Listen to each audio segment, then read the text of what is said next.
Good evening, everybody. Julie here. And as I do in all my videos, I just want to let you know I am very amateur. I try my hardest to do a decent video.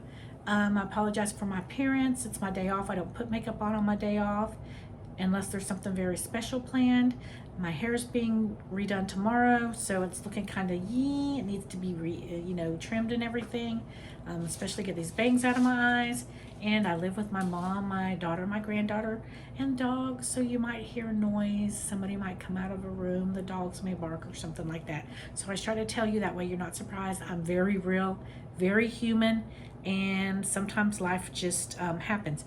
This video today, I do videos on Temu, on my Avon business, on traveling, because I love to travel. I put some travel videos up, inspiration, and on today's topic, child abuse and neglect. I live in the state of Florida, and I am a guardian ad litem in the state of Florida. I'm short for GAL. In other states, it is known as CASA, C-A-S-A. That's a child advocate. So, and what we do is we go and visit children in foster care, make sure that they're doing okay. It's an extra set of eyes, which is really helpful. And we have a case manager. I'm a volunteer, so every child, we can't service every child, but we service as many as we can, and we hope to one day have enough volunteers to be able to service every child. But they have a lawyer, a caseworker, and a volunteer. So I'm always sharing about child abuse, but I wanted to give you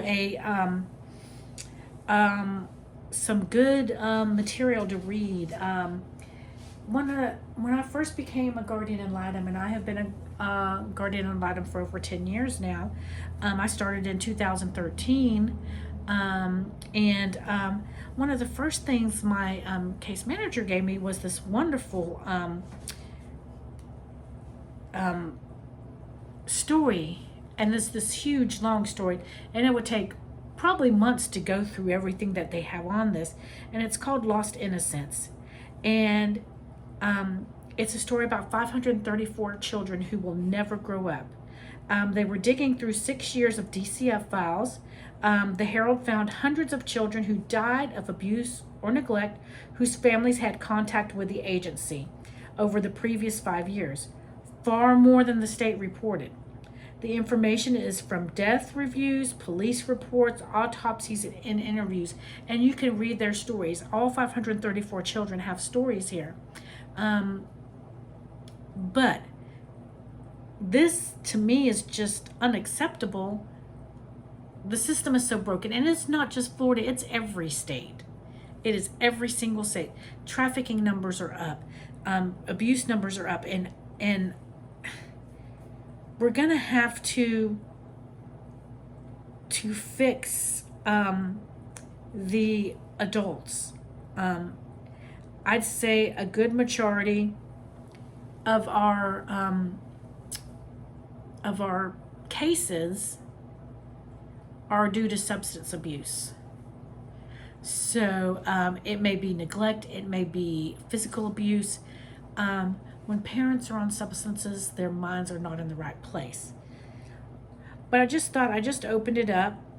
Some of these are more in depth than others, but I just wanted to read a little blip, and I'm just picking the first one that's in the thing, and it's for a little girl named Phoebe Jonchuk, and she was 5 years old, and she was born August 23rd, 2009, and she died on January 8th of 2015 in Pinellas County, and the cause of death was drowning, and the manner of death was homicide, and her father was charged with the murder. And in this, I'm not going to go over everything. I'm just going to read her story. But there's an incident report. There's a parent's criminal history. There's case reports. There's a rapid response girls reports. There's an area of before the girl's death on Tampa Bay Bridge, a family in chaos.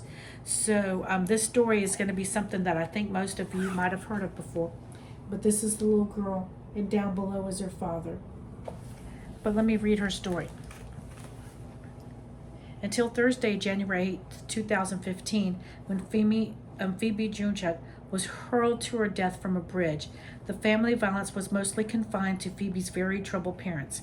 Both police and state child welfare authorities fielded reports that John Nicholas Johnchuk and Michelle Nicole Kerr had traded blows, sparred over a box cutter, and used Phoebe as a pawn in an ugly custody dispute. Johnchuk had accused Kerr of stalking him. Kerr said she was scared for her safety around Johnchuk. A kindergartner at Cleveland Elementary School in Tampa, Phoebe will forever be the curly-haired cherub in a purple fairy costume, the purple wings rising from her shoulders, and a purple floral tiara taming her dirty blonde hair. 5 times the Department of Children and Families had received reports questioning Kerr and Johnchuk's fitness as parents. The first report was received in April 2012. It alleged that Johnchuk had used crystal meth, had choked Phoebe's mother, and had locked the then toddler in a bedroom where powerful pharmaceutical medication was located. Johnchuk already had a significant criminal history, including 6 arrests, either for battery or domestic violence, and a drunk driving charge. Evidence of Johnchuk's brutality was plentiful. The couple's former landlord told an investigator he'd found drug paraphernalia at the couple's home, had found doors kicked in on several occasions, and had been forced to replace windows that had been smashed in by the couple. He described Johnchuk's and Kerr's behavior as very erratic. And the 2012 investigation was closed with DCF taking no action to protect Phoebe. An investigator had concluded there were no concerns for the family, despite Johnchuk's failure to show up for a domestic violence therapy session with a psychiatrist and a subsequent failure to reschedule it. The agency had another chance to intervene the next year when DCF received a report that Kerr described as hostile, had abused methamphetamine, cocaine, and alcohol, and had fallen down when drunk. Once again, the agency took no action to protect Phoebe through the 2013 investigation. Though the 2013 investigation was closed with verified findings that the violence between Kerr and Johnchuk endangered their daughter. In late December 2014, DCF's hotline received another call. Phoebe was now living with her father, who the report said did not have a stable home, and was moving from place to place among relatives. Kerr, too, had largely failed to turn her life around as a parent, the report alleged, continuing to struggle with drug abuse and mental illness. Once again, the report said that Kerr was living with a boyfriend who abused her. The December 2014 report was still pending when Johnchuk's own lawyer called DCF one last time the day Phoebe died. Johnchuk, DCF was told, was driving all over town in his pajamas with Phoebe in the car. The father seems depressed and delusional, the report added. Agency administrators acknowledged they failed to gauge the seriousness of that report. Shortly after midnight on January 8, 2015, Johnchuk raced toward the iconic Sunshine Skyway Bridge in his white Chrysler PT Cruiser when a Pinellas County Sheriff's deputy spotted him. Johnchuk stopped the car on a bridge approaching the Skyway, and as the deputy drew close to him, Johnchuk cradled his 5-year-old daughter to his chest before flinging her off the bridge to her death, the sheriff's office said. Phoebe's body was later found in Tampa Bay. This is just one story out of 543, folks. Wow. That's all I can say about that. That's just so sad. That is just so sad. And that's just one case out of 543 during this 6-year study. And you could say, oh, that's Florida, they're just messed up. Watch the Gabriel Fernandez files on Netflix about the young boy in California who was like this. Teachers turned the parents in, everybody turned the mom and her boyfriend in, and still they just kept letting them go back. This is not just a Florida problem, folks. This is a United States of America problem. This is an every country in the world problem. There are stories like this everywhere, folks. It's not just one state. And the system is so broken, folks. So broken. One, there's not enough caseworkers. You got to think. These caseworkers go in where they're not wanted. The parents don't want them there. The foster parents don't like the intrusion. But if they're with their parents, these people sometimes are in danger when they go to get these children. And They put their lives in harm's way, and they can almost go to McDonald's and make more. I mean, you know, it's they don't get paid nearly enough. They're overwhelmed with cases because there's so many, y'all, every day. And it's not just in Florida. There are lots of areas all over the country where these children are being taken from the home, but there's nowhere to put them. So they're sitting in an office with caseworkers because there's nowhere to put them. How do we fix it? How do we fix it? That's a question that I don't know how to answer. I don't know how to answer, folks. And I wish I knew how to answer it, but I don't. I've written to people, governors, congressmen, and stuff like that, usually with no answer. Been doing that for years now.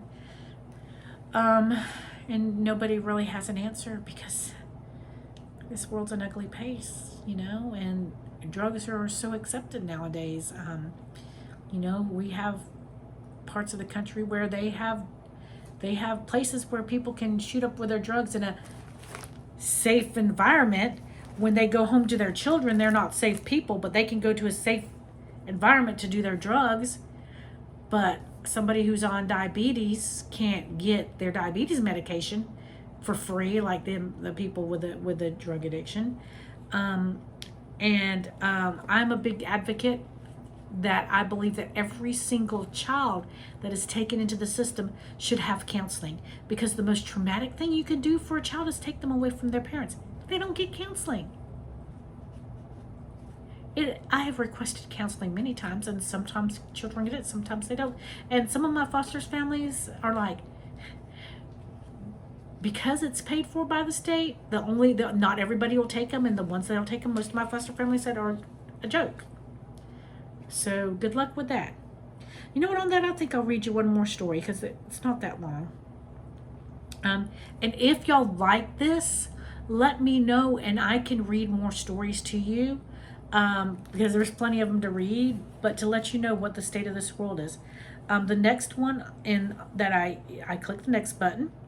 This is Kanye Williams, age 1.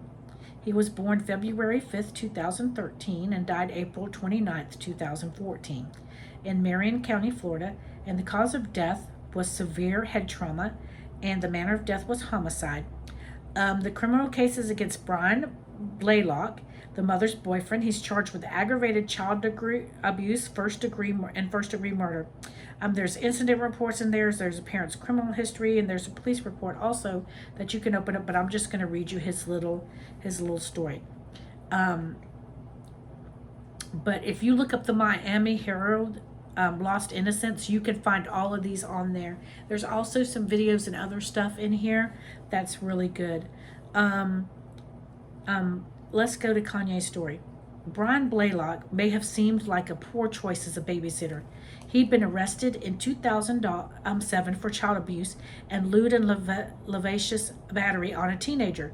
But on January 3rd, 2014, mother Melissa Williams left her infant son, Kanye Williams, with Blaylock, her boyfriend, so that she could go to work. Kanye was later airlifted to a trauma hospital with severe brain trauma and multiple injuries to his face and body. A DCF incident report said the injuries included bruising, a handprint on the infant's groin, swelling to his genitals, and black eyes. The toddler also had sustained a bite mark on his right thigh, police wrote. When police arrived, a report from the Martin County Sheriff's Office says Williams' home was in complete disarray. The living room was extremely messy, with toys and clothing all over the floor. The bathroom was littered with dirty clothing, trash, and several personal hygiene items. Blaylock's first story was that Kanye fell in the bathtub and hit his head against the tub's wall. Police found that explanation wanting, as the bathtub was not wet. Blaylock later recanted that story and said that he had been playing with Kanye by swinging him in the air by his feet. Blaylock said he lost his balance and Kanye escaped his grip, flying across the room into a support beam separating the home's kitchen from the living room, a police report said. Kanye's older sister told police she heard Blaylock say, "Wake up, baby, wake up, baby." When a reenactment events suggested Blaylock was lying again, police Blaylock was asked to submit to a polygraph test. At the conclusion of the polygraph test, a sheriff's office report said it was determined that he had failed. Blaylock then admitted the real events that caused the injuries to Kanye. He was arrested and charged with child abuse. On January 15th, Kanye's parents removed him from life support and he died. Blaylock's charges were upgraded to first-degree murder. That does not match the date on there, because that says he died April 29th, 2014. I wonder if they got the stories mixed.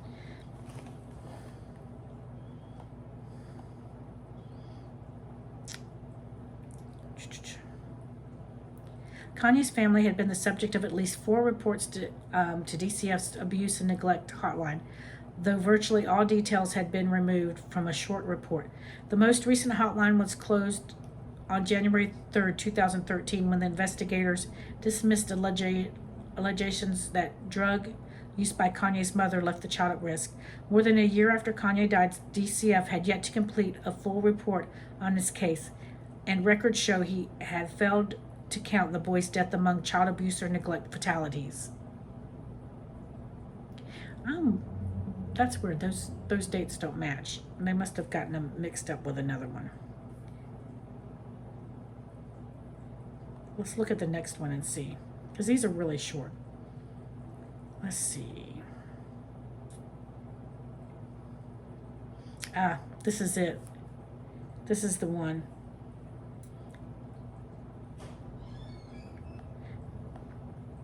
So, and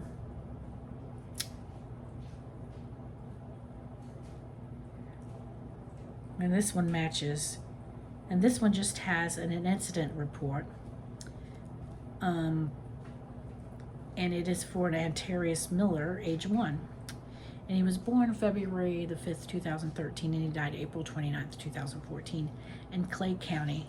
And the cause of death is unavailable, the manner of death is unavailable, and there is an incident report. And it says little is known about the short life and the violent death of Antarius Miller. The boy was born on February 5th, 2013, and he died 14 months later.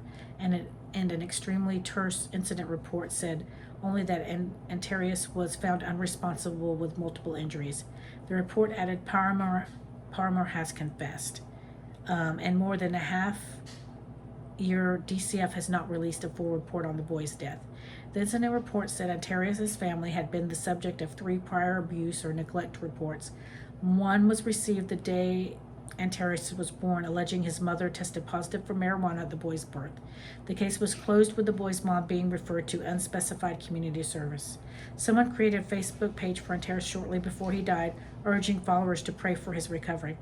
On April 29, 2014, the day Antarius died, the page creators wrote, "Such a precious baby now in the arms of Jesus."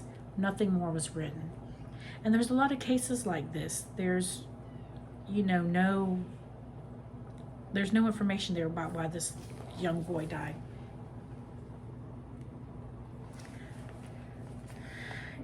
And there's just so many more cases.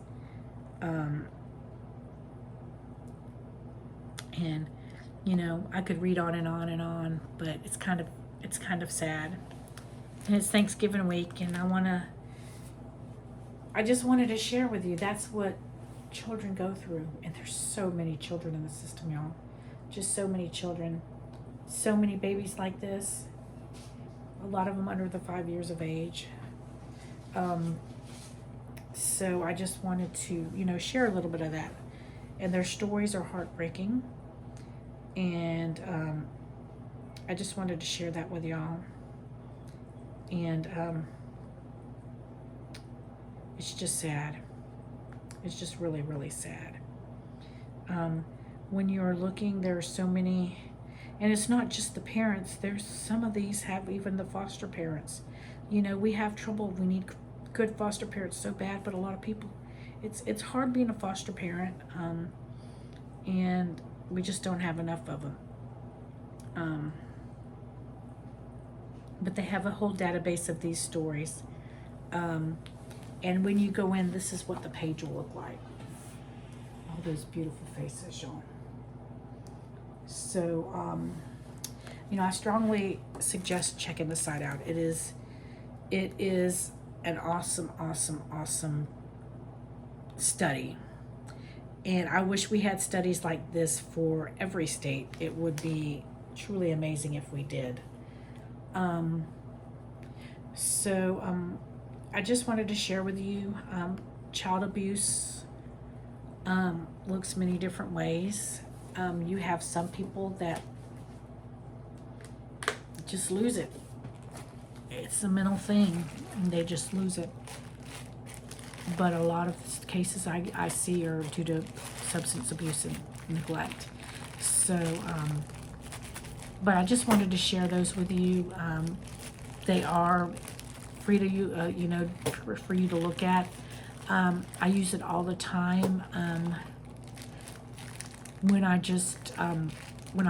telling people about child abuse, because it's a good look, a thorough look into some of the cases. Not every case has every single file, but some of them, going through the case studies and the files, are like amazing to see.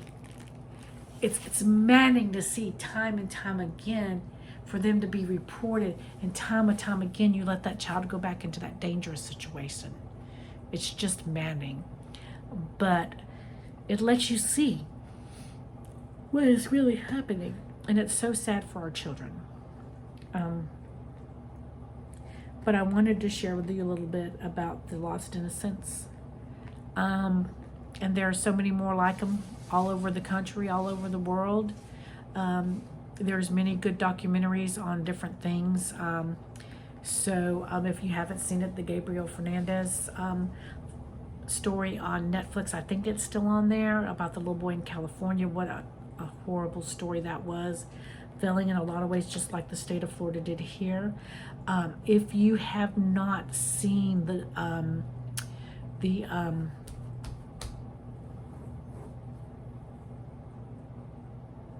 Sound of Freedom, had to think of it. It was right there on my tongue. A good story about trafficking, but I would tell you about trafficking is in America, it's not exactly like it is in other countries like that. A lot of the cases that happen in America are done by, the trafficking cases are done by exploiting children online. It starts out innocent. They can be playing a video game, or they can be on a social media app, and somebody starts asking for pictures, and then they ask for dirty pictures, and then when the kids do it, then they start blackmailing them and telling them that they'll kill their families, or making threats and beating them down. They're going to show this to everybody, and they're going to be ashamed. It's just a horrible thing for these children to go through. But I just there's so much to it. There's a lot of even parents that sell their children for drugs. They pimp them out, they do whatever. There's that.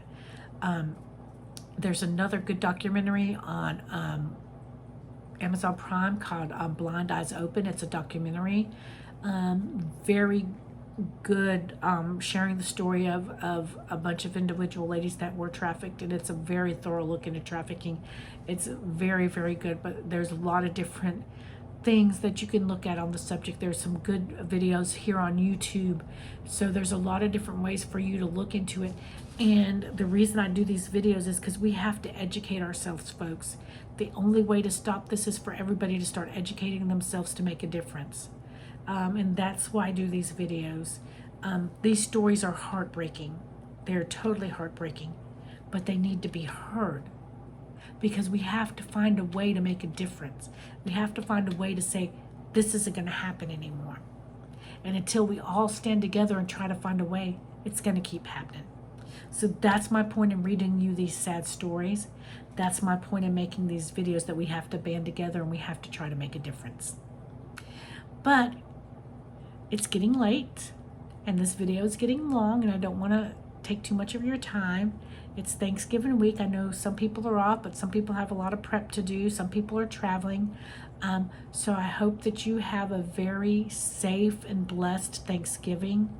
I'm thankful for you watching the videos. I hope you will share them with your friends. I hope you'll look at the site and it'll open your eyes to the depth of child abuse and neglect. It's out there, it's real, and we need to save our children. I thank you so much and have a blessed night. Thank you. Bye-bye.